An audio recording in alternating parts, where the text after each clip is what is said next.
अस्सलाम वालेकुम। आज आपका जो सेशन है वो है प्रोडक्ट सोर्सिंग का। प्रोडक्ट सोर्सिंग और लिस्टिंग गाइड, ये दो चीज़ें हम देखेंगे आज। तो प्रोडक्ट सोर्सिंग एंड लिस्टिंग आज का सेशन है और मेरा नाम काशिफ हुसैन है and I am lead trainer and consultant for JDC ITCT। बिस्मिल्लाहिर्रहमानिर्रहीम।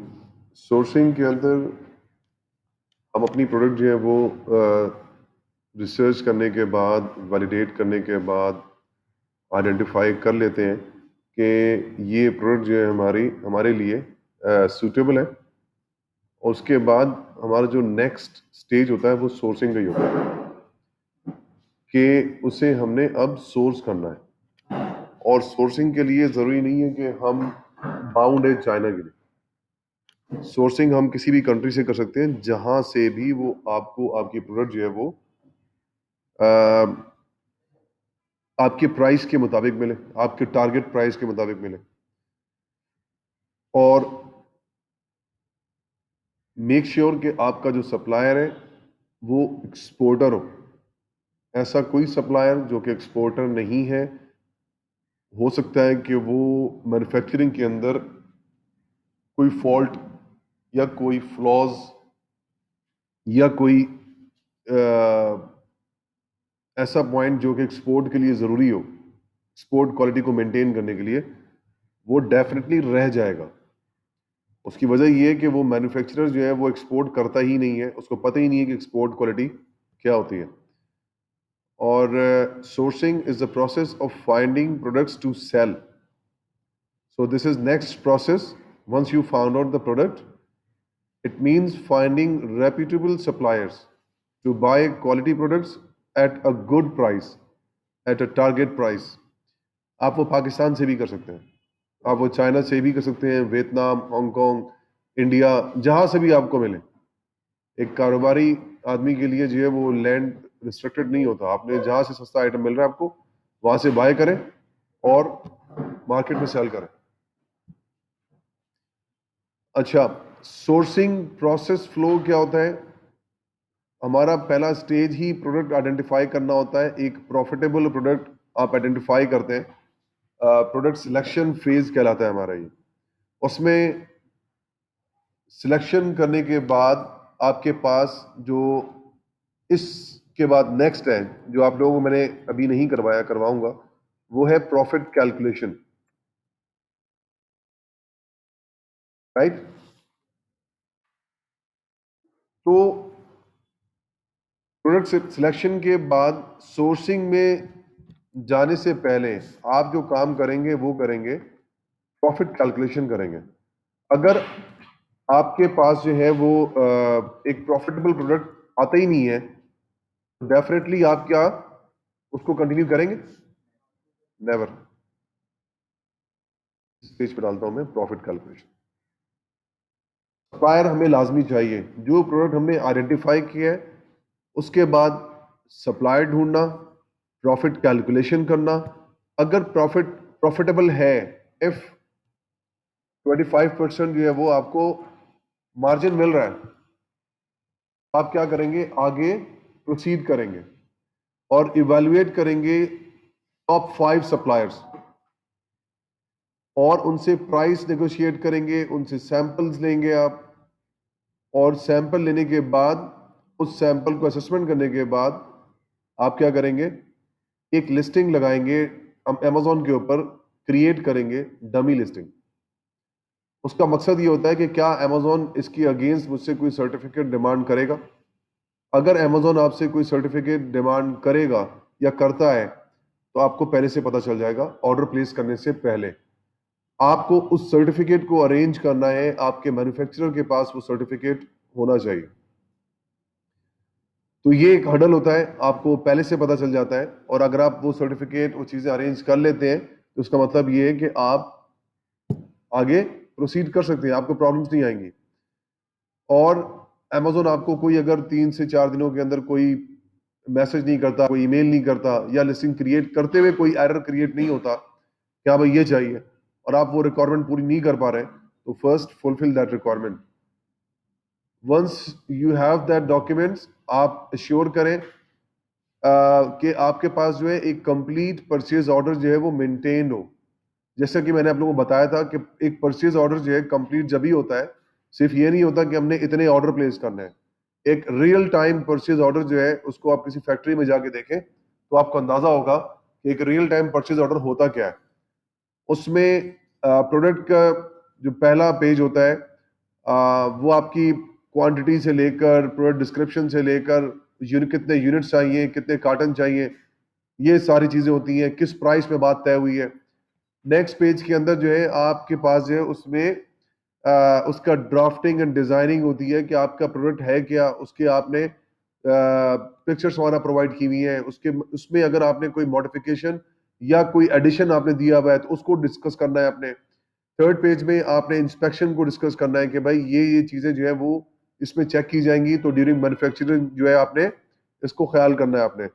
लास्ट पेज के ऊपर आपने पैकेजिंग डिस्कस करना है कि मेरे प्रोडक्ट्स जो है वो आपने पैक कैसे करने हैं, पैकेजिंग क्या होगा, ब्रांडिंग क्या होगा, पॉली बैग में जाएगा पहले, फिर इसके बॉक्सेस में जाएगा, बॉक्सेस का प्रिंट कैसा होगा और प्रिंट के अंदर टेक्स्ट क्या होगा, उसका ड्राफ्ट फाइल आप उसको देंगे। ये तमाम चीजें आप क्या करते हैं मेरे भाई, पहले से परचेज ऑर्डर में उसे प्रोवाइड करते हैं। एक कंप्लीट परचेज ऑर्डर एक प्रोफेशनल सेलर को शो करता है, उसकी जो है प्रेजेंटेशन करता है। तो एक सप्लायर, अलीबाबा और क्वालिटी डिपार्टमेंट, यहाँ तीनों शामिल हैं। सप्लायर को आप ऑर्डर प्लेस करते हैं, अलीबाबा उन ऑर्डर्स के बेस के ऊपर आपको अश्योरेंस देता है, कवर करेगा आपको, और मैन्युफैक्चरिंग कंपनी जो है, सॉरी इंस्पेक्शन जो कंपनी है वो क्या करेगी, वो उस परचेज ऑर्डर या इंस्ट्रक्शन के बेस के ऊपर आपको आपकी प्रोडक्ट को इंस्पेक्ट करेगी। असूलन प्रिंसिपली आपको एक सैंपल इंस्पेक्शन कंपनी को भी भिजवाना चाहिए जो कि आपने अप्रूव किया है, approved sample with modification, with any instruction, with any notes, send it to quality department. और फिर वो उसके बेस के ऊपर और नोट्स के ऊपर वो फैक्ट्री में जाकर इंस्पेक्शन करेगा क्या भाई चीज आपकी जो है वो पास्ट है। असूलन ये भी होता है कि जब आप एक बड़ी इन्वेंट्री पे काम कर रहे होते हैं तो आप इंस्पेक्शन कंपनी को आप कहते हैं कि आप इन बिटवीन जाकर देखें आप कि भाई मेरी प्रोडक्ट जो है वो सही बन भी रही कि नहीं बन रही है ड्यूरिंग मैन्युफैक्चरिंग प्रोसेस। प्लास्टिक का जो मटेरियल है वो क्या है, कचरा प्लास्टिक है क्या है, कौन सा प्लास्टिक है, बीपीए फ्री है कि नहीं है, ये तमाम चीजें आप चाहें तो प्रोडक्शन के टाइम पर ही चेक करवा लें, पैसे लगते हैं आपके। उससे ये होता है कि आपका जब प्रोडक्शन बनता है तो उस प्रोडक्शन में से भी सैंपल निकलता है और वो प्रोडक्शन सैंपल कहलाता है। वो प्रोडक्शन सैंपल भी आप मंगवाते हैं, पहले उसको इंस्पेक्ट करते हैं कि भाई यहां पर, या क्वालिटी डिपार्टमेंट इंस्पेक्ट कर लेगा कि भाई ये ठीक है, वो एक अप्रूवल होती है, वो प्रोडक्शन कंप्लीट हो जाता है। जब कंप्लीट होने के बाद आपका सारे गुड्स रेडी होते हैं और एक जगह रखे होंगे, फिर एक और इंस्पेक्शन होती है और वो फाइनल इंस्पेक्शन होती है। फिर वो रैंडम उसमें से उठाकर वो क्या करेगा, चेक करेगा कि आया कि ये क्वालिटी के मुताबिक बना है कि नहीं बना है। हो सकता है कि आपके 800,000 इसमें चेक खर्च हो जाए, लेकिन आप ये देखें कि आपकी जो प्रोडक्ट बनेगी वो आपके मुताबिक बनेगी और कोई इसमें कंप्लेन नहीं होगी। तो बिगनिंग में ही आप सप्लाइंग के अंदर जो चीजें आप सेट कर लेते हैं। अगर इनिशियल स्टेज के ऊपर मॉनिटर कर लेंगे तो आपको एंड स्टेज में प्रॉब्लम नहीं होगी। अदरवाइज जो है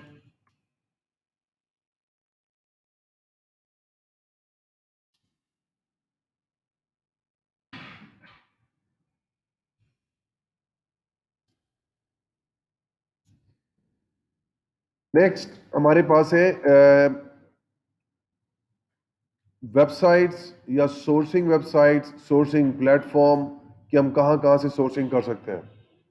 हमारे पास अलीबाबा चाइना की जो है वो और पूरे वर्ल्ड के मशहूर एक वेबसाइट है सोर्सिंग के लिए, जिसको B2B प्लेटफॉर्म भी कहते हैं। अलीबाबा के ऊपर मोस्टली जो अमेजोन के ऊपर चीज़ें बिक रही हैं, मेरे ख्याल से मुमकिन नहीं है, कुछ चीज़ें हो सकती हैं कि अलीबाबा पे ना बिक रही हो। हर वो प्रोडक्ट जो कि अमेजोन के ऊपर है वो अलीबाबा पर भी मौजूद है। और ये वेबसाइट आपकी इंग्लिश में है, चाइना की वेबसाइट है लेकिन इंग्लिश में। एक और वेबसाइट है 1688.com, ये भी चाइना की वेबसाइट है लेकिन चाइनीज में है। Global sources made in China, ये भी आपका अलीबाबा की तरह प्लेटफॉर्म है, यहां से भी आप सोर्सिंग कर सकते हैं। 1688.com का फायदा क्या है कि वहां पर चाइनीज सप्लायर चाइनीज लैंग्वेज में बैठे हुए, आप वहां से अपने राइट प्रोडक्ट के लिए सप्लायर चीपर प्राइस में ढूंढ सकते हैं और वहां से सप्लायर उठा के उसको देखें कि अलीबाबा पे है कि नहीं है। वो अलीबाबा पर भी डेफिनेटली आपको मिलना चाहिए। अगर वो वहां पर मौजूद है तो फिर आप उस प्राइस को जो वहां पर चाइनीज प्राइस में दे रहा है वो वहां पर जाकर नेगोशिएट करें उससे। बहरहाल आपने क्या करना है कि अपने टारगेट प्राइस पे नेगोशिएट करना है। टारगेट प्राइस कैसे पता चलेगा आपको भाई? अभी हम प्रॉफिट कैलकुलेटर में देखेंगे तो उसमें आपको पता चलेगा टारगेट प्राइस होता क्या है। बाकी सेल हु जो है और होलसेल सेंट्रल है, ये होलसेल प्रोडक्ट्स के लिए वहां पे सेलर मिलेंगे आपको। और ई कैंटोन फेयर जो एग्जीबिशंस लगते हैं, सोर्सिंग एग्जीबिशन, ये वर्चुअल हो गया है आफ्टर कोविड, तो ये ई कैंटोन फेयर जो है अब लगता है ऑनलाइन, तो आप इसमें भी जाके सोर्सिंग सप्लायर्स हंट कर सकते हैं। ठीक है, अब नेक्स्ट स्टेज हमारे पास क्या है? जब हमने ये फाइंड आउट कर लिया है कि सोर्सिंग है क्या और सोर्सिंग करनी कहां से है, तो नेक्स्ट स्टेज हमारे पास ये है कि सप्लायर, बेहतरीन सप्लायर कैसे मिलेंगे आपको। तो अच्छे सप्लायर ढूंढने के लिए ऑब्वियसली उसका एक बेंचमार्क होगा आपके पास, होना चाहिए। ये मैंने पोस्ट भी किया हुआ ग्रुप में, e commerce by Kashif Hussain में।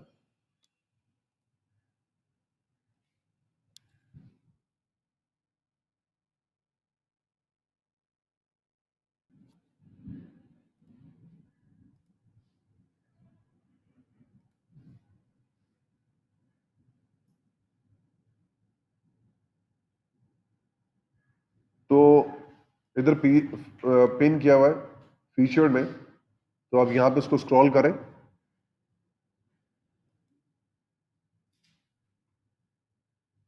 ये पेज लोड हो रहा है, थोड़ा टाइम लग जाएगा इसमें।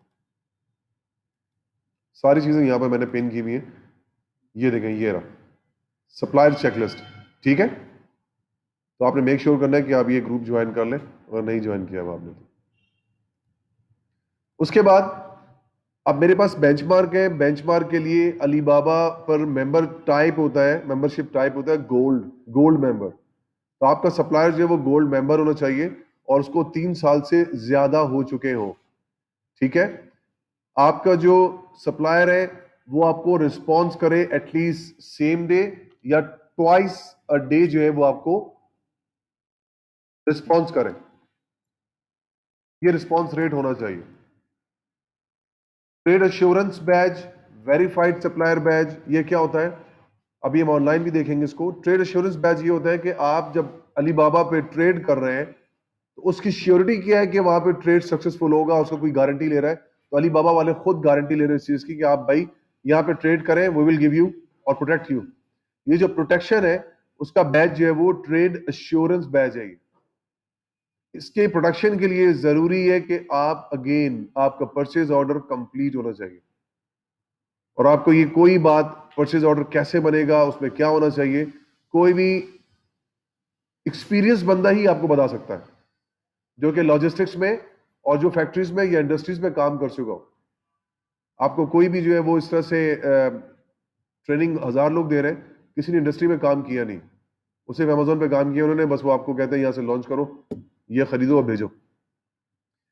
तो ये मैं इसीलिए कहता हूं कि अमेजोन जो है पूरा इंडस्ट्रियल एक्सपीरियंस है। ये आपका इसके अंदर सारे एक्सपीरियंस आते हैं, प्रोडक्ट रेंज बनाना, प्रोडक्ट सेलेक्ट करना, उसके प्रॉफिट कैलकुलेशन करना, बजटिंग करना, सप्लायर को सोर्स करना, लॉजिस्टिक्स देखना, मार्केटिंग करना, सेल्स देखना, ऑप्टिमाइजेशन करना, उसकी ग्रोथ करना, ये पूरा बिजनेस है।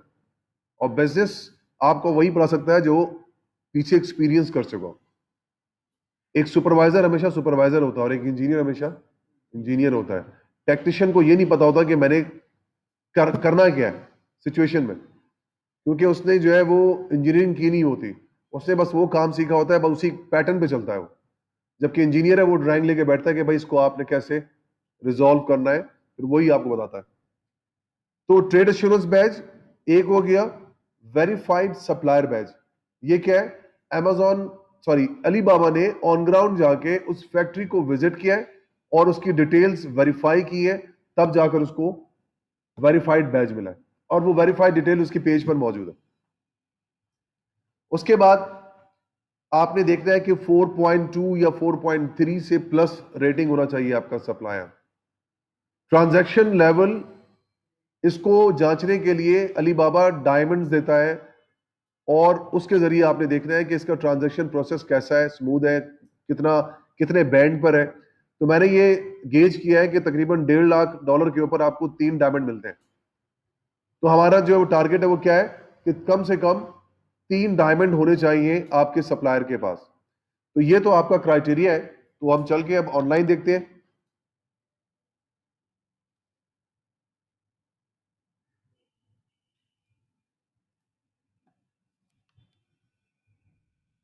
alibaba.com।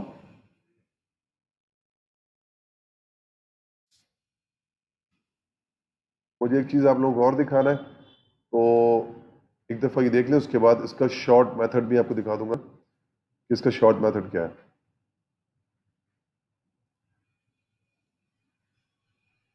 तो नेक्स्ट वीडियो में हम ये देखते हैं कि हम अलीबाबा के ऊपर सप्लायर कैसे शॉर्टलिस्ट करेंगे और प्लस उसका शॉर्ट मेथड क्या होगा, तो हम नेक्स्ट वीडियो में देखते हैं।